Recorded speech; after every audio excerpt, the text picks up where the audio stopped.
You know I'm gonna get.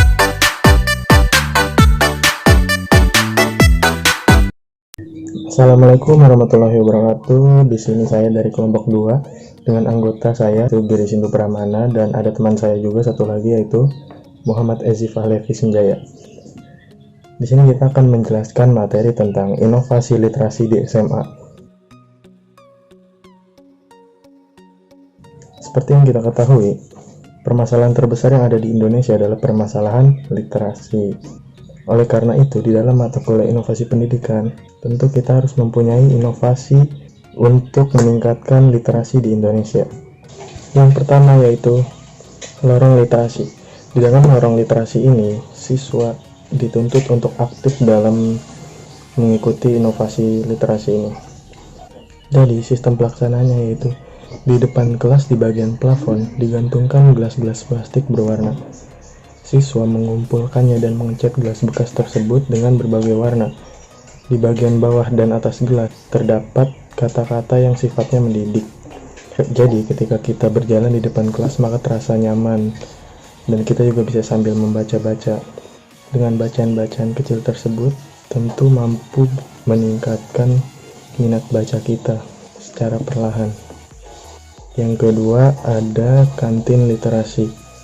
Di kantin bukan hanya ada kantin kejujuran, namun di kantin kejujuran juga bisa diselipkan literasi, di mana terdapat materi yang dapat diunduh dari internet. Materinya bisa tentang kantin, tentang pelajaran, dan lain-lain. Pada saat siswa berkunjung ke kantin, siswa bisa sejenak memanfaatkan waktu dengan membaca sambil jajan.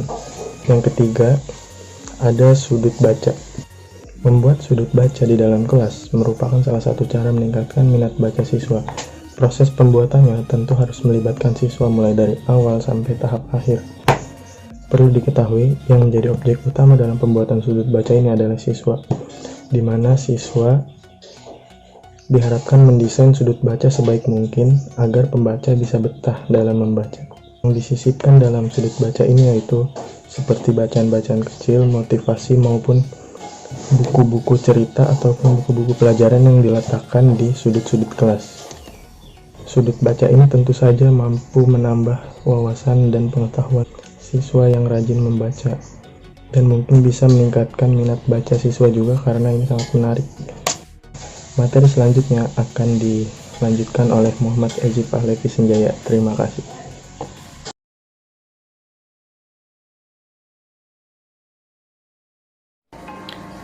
Assalamualaikum warahmatullahi wabarakatuh. Saya Muhammad Ezi Fahlevi Senjaya, NPM 1710631080 Oke, di sini saya akan melanjutkan materi dari saudara Giri Sindu. Materi yang disampaikan oleh Giri yaitu meliputi lorong literasi, kantin literasi, dan sudut baca. Nah, materi yang akan saya bawakan selanjutnya yaitu mengenai kolam literasi, pajangan karya peserta didik, menonton film pendidikan, dan reading day. Baiklah, tidak usah panjang lebar, mari kita simak pembahasannya.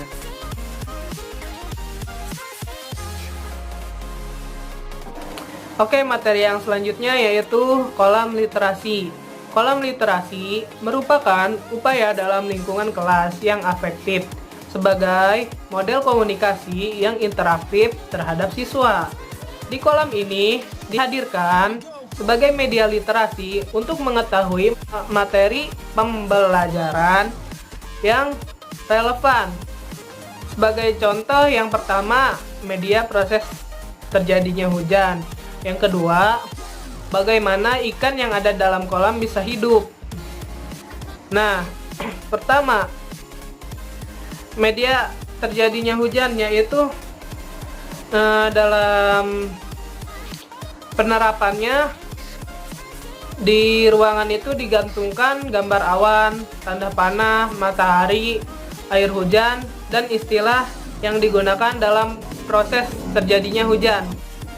Lalu yang kedua, bagaimana ikan yang ada dalam kolam bisa hidup. Nah, di sini akan dijelaskan dengan kegiatan membaca di depan kolam dan membedah ikan tersebut untuk melihat organ pernapasan ikan.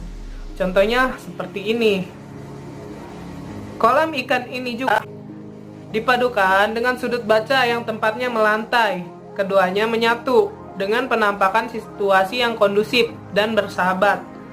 Di sekitaran kolam literasi ditempatkan identitas atau lambang tunas kelapa, sendok garpu, tempat sampah, rumah, kebun, dan lambang lainnya. Semuanya didesain dengan menyediakan bahan bacaan sesuai dengan identitas tersebut. Untuk lambang tunas kelapa disediakan materi kepramukaan. Lambang sendok atau garpu disediakan bacaan tentang makanan yang sehat, pola hidup sehat, dan penyajian makanan. Lambang tempat sampah disediakan bacaan cara memilah sampah dan mengolah sampah menjadi media maupun sebagai pupuk. Bahan bacaan ini nantinya dirotasi secara berkala sesuai dengan kebutuhan untuk menghilangkan rasa kejenuhan. Materi selanjutnya, pajangan karya peserta didik. Pajangan karya peserta didik merupakan hasil dari pembelajaran yang dipandu oleh guru. Tujuannya dari pemajangan pekerjaan siswa dapat meningkatkan tanggung jawab siswa dalam perkembangan belajar. Kelas yang dipenuhi dengan karya siswa merupakan pemandangan yang menyenangkan dan memberi kesan dan pesan akan arti proses pembelajaran yang bermakna. Nah, contohnya bisa dilihat seperti ini atau ini. Proses pemajangan tetap melibatkan peserta didik dan guru, baik proses tempat pemajangan dan memeliharanya. Pada materi pembelajaran terdapat hasil karya berupa proyek yang menuntut siswa menghasilkan karya. Secara tidak langsung, siswa terlatih menggunakan alat dan bahan seperti gunting, lem, penggaris, dan mewarnai. Siswa juga dapat mengembangkan keterampilan berorganisasi dan pengambilan keputusan. Semua karya siswa bisa dipajangkan dan dihimpun dalam satu tempat yang biasa disebut kumpulan tugas maupun karya siswa dalam bentuk portofolio. Nah, materi selanjutnya dalam inovasi literasi pendidikan yaitu menonton film pendidikan. Menonton film pendidikan merupakan bagian dari literasi visual. Literasi visual ini merupakan bagian dari media literasi teknologi yang mengembangkan kemampuan dan kebutuhan belajar dengan memanfaatkan materi visual dan audiovisual secara kritis dan bermartabat. Dalam kurun waktu 1 semester akan diadakan nonton film sebanyak 2 kali.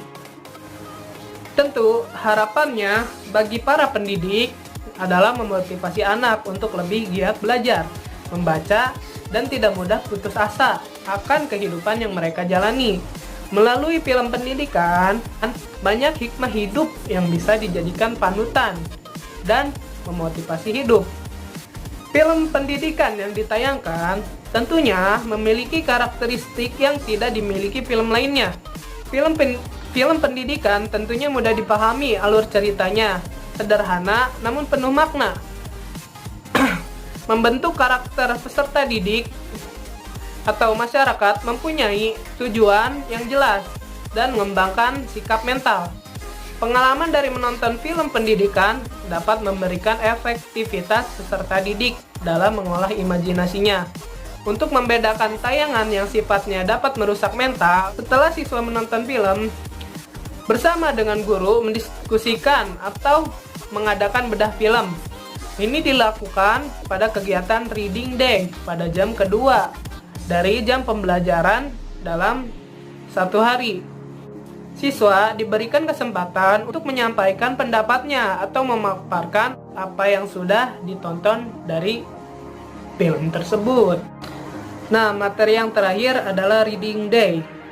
Jadi, Reading Day ini adalah kegiatan yang dilaksanakan 1 kali dalam sebulan.